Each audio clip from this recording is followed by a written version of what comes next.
Hello everyone, मैं doctor Tanuja कुमारी आप सभी का स्वागत अपने यूट्यूब चैनल में करती हूँ। आज मैं आप लोगों से दो इम्पॉर्टेंट जो टॉपिक्स हैं जो उम्मीद किया जा सकता है कि जितने भी एग्ज़ाम्स होंगे नेक्स्ट ईयर में कॉम्पिटिशन्स के, उसमें ज़रूर ये से संबंधित प्रश्न पूछे जाएंगे। फर्स्ट तो है कि जो चुनाव आयोग है उसने जो चुनाव में खर्च होती है उसके सीमा को बढ़ाने के लिए एक पैनल का गठन किया है। और दूसरा कि जो श्रमिकों को जो निर्धारित जो महंगाई भत्ता होता है उसका जो बेस ईयर है उसको निर्धारित करने का फिर से कार्य किया है। दोनों ही टॉपिक्स पे विस्तार पूर्वक अपने इस वीडियो में चर्चा करूंगी। फर्स्ट टॉपिक जिसके विषय में मैं आप लोगों से बात करूंगी वो है फेसबुक और ट्विटर के संबंध में। संसद की संयुक्त समिति के द्वारा फेसबुक और ट्विटर के अधिकारियों को समन जारी करके समिति के समक्ष पेश होने के लिए कहा गया है। यह समन निजी डाटा संरक्षण विधेयक 2019 के तहत है। संयुक्त समिति के अध्यक्ष भाजपा सांसद मीनाक्षी लेखी हैं। फेसबुक को 23 अक्टूबर को समिति के समक्ष उपस्थित होने को कहा गया है। वहीं ट्विटर को 28 अक्टूबर को समिति के समक्ष उपस्थित होने को कहा गया है। भारत सरकार ने देश के गलत मानचित्र पेश करने और लेह के भौगोलिक स्थिति को चीन में दिखाने के कारण ट्विटर को सख्त चेतावनी दी है। ट्विटर को इलेक्ट्रॉनिक्स और सूचना प्रौद्योगिकी मंत्रालय के सचिव अजय साहनी के द्वारा इस संदर्भ में पत्र लिखा गया है। नेक्स्ट यहाँ पे आप लोगों से बात करूंगी कुलभूषण जाधव के विषय में। पाकिस्तान की संसदीय समिति के द्वारा अंतर्राष्ट्रीय अदालत के निर्देशों के आलोक में भारतीय नागरिक कुलभूषण जाधव को दी गई मौत की सजा की समीक्षा करने की मांग की गई है। जासूसी और आतंकवाद में शामिल होने के आरोप में भारतीय नौसेना से अवकाश प्राप्त 50 वर्षीय अधिकारी कुलभूषण जाधव को पाकिस्तान में गिरफ्तार किया गया था। अप्रैल 2017 में कुलभूषण जाधव को पाकिस्तान की सैन्य अदालत के द्वारा मौत की सजा सुनाई गई थी। भारत के द्वारा 2017 में इसके खिलाफ अंतर्राष्ट्रीय न्यायालय में याचिका दर्ज की गई थी। हेग स्थित अंतर्राष्ट्रीय न्यायालय ने जुलाई 2019 में समीक्षा और पुनर्विचार के लिए पाकिस्तान को अपने फैसले में यह कहा था। नेक्स्ट यहाँ पे आप लोगों से बात करूंगी सुपरमार्ट ASDE के विषय में। भारतीय मूल के व्यवसायी भाई मोहसिन और जुबेर ब्रिटेन स्थित सुपरमार्ट ASDE को खरीदेंगे।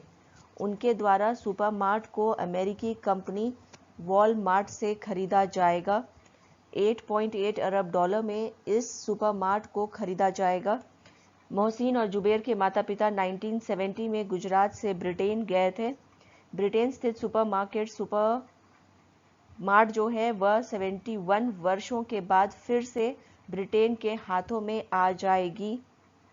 दोनों भाइयों के द्वारा इस सुपरमार्ट को TDR कैपिटल के साथ मिलकर संयुक्त रूप से खरीदा जा रहा है। नेक्स्ट यहाँ पे आप लोगों से चर्चा करूंगी महंगाई भत्ता गणना के विषय में।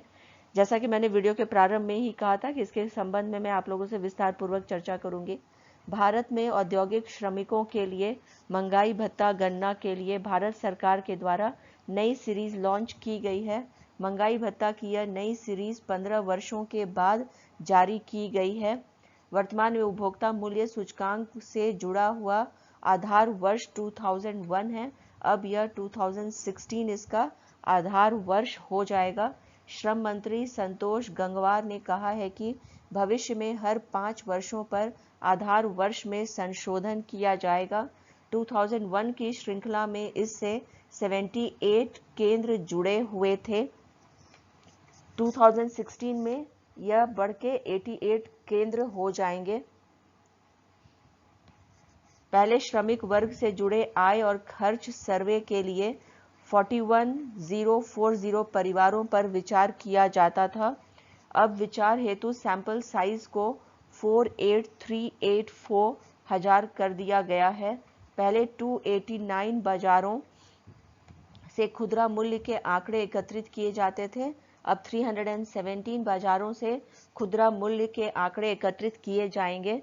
उपभोक्ता मूल्य सूचकांक की सीरीज में 8 बार बदलाव किए गए हैं।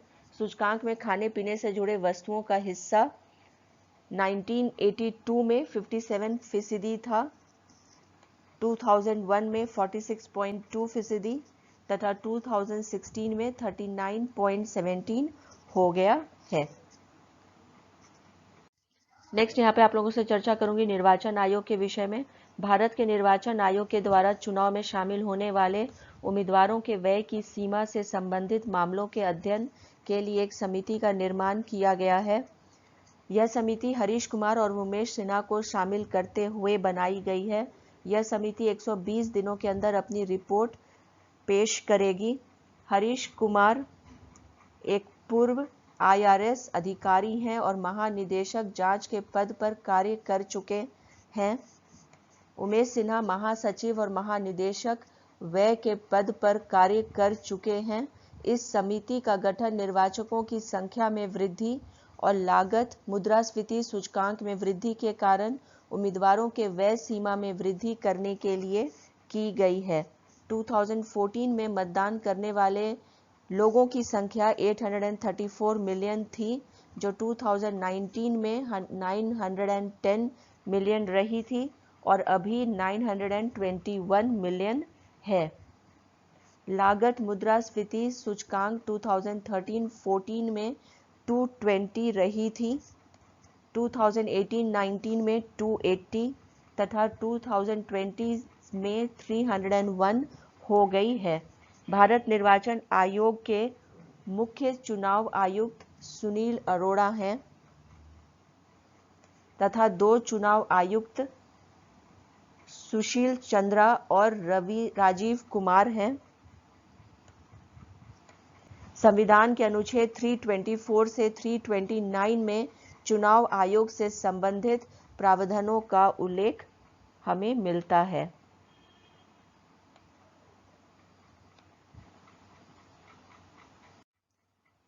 नेक्स्ट यहाँ पे आप लोगों से बात करूंगी मिसाइल नाग के विषय में। भारत के द्वारा राजस्थान राज्य के पोखरन फायरिंग रेंज में एंटी टैंक गाइडेड मिसाइल नाग का आखिरी परीक्षण किया गया है। नेक्स्ट यहाँ पे आप लोगों से बात करूंगी डॉक्टर विजय लक्ष्मी रमनन के विषय में। भारतीय वायुसेना की पहली महिला अधिकारी और विंग कमांडर डॉक्टर विजय लक्ष्मी रमनन का निधन हो गया है। इन्हें विशिष्ट सेवा मेडल से भी सम्मानित किया गया था। नेक्स्ट यहाँ पे आप लोगों से चर्चा करूंगी जम्मू कश्मीर पंचायती राज अधिनियम 1989 के विषय में। जम्मू कश्मीर में त्रिस्तरीय लोकतंत्र की स्थापना के मार्ग को प्रशस्त करने के लिए भारत सरकार ने जम्मू कश्मीर पंचायती राज अधिनियम 1989 को लागू करने की स्वीकृति दे दी है। नेक्स्ट यहाँ पे चर्चा करूंगी state of global air 2020 report के विषय में। अमेरिका स्थित health effects institute and global burden of disease के द्वारा state of global air 2020 report जारी कर दी गई है, जिसमें सर्वाधिक वायु प्रदूषण वैश्विक स्तर पर करने वाले देश के रूप में भारत को प्रथम स्थान दिया गया है। नेक्स्ट यहाँ पे आप लोगों से बात करूंगे एयर टू ग्राउंड मिसाइलों के विषय में। संयुक्त राज्य अमेरिका ताइवान को $1 अरब की उन्नत एयर टू ग्राउंड मिसाइलों की बिक्री करेगा। नेक्स्ट यहाँ पे आप लोगों से बात करूंगी INS कवरती के विषय में। भारत के थल सेना अध्यक्ष जनरल M नरवणे के द्वारा INS कवरती को भारतीय नौसेना में कमीशन किया गया है। नेक्स्ट यहाँ पे आप लोगों से बात करूंगी स्मार्ट ब्लैक बोर्ड योजना के विषय में।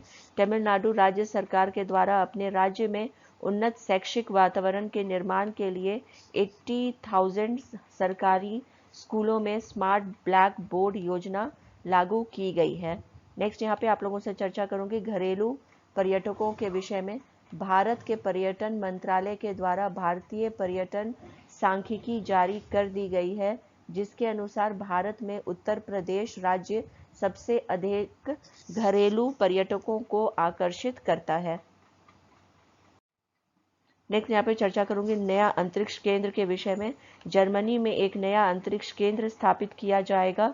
यह अंतरिक्ष केंद्र उत्तरी अटलांटिक संधि संगठन के अनुच्छेद 5 के तहत स्थापित होगा।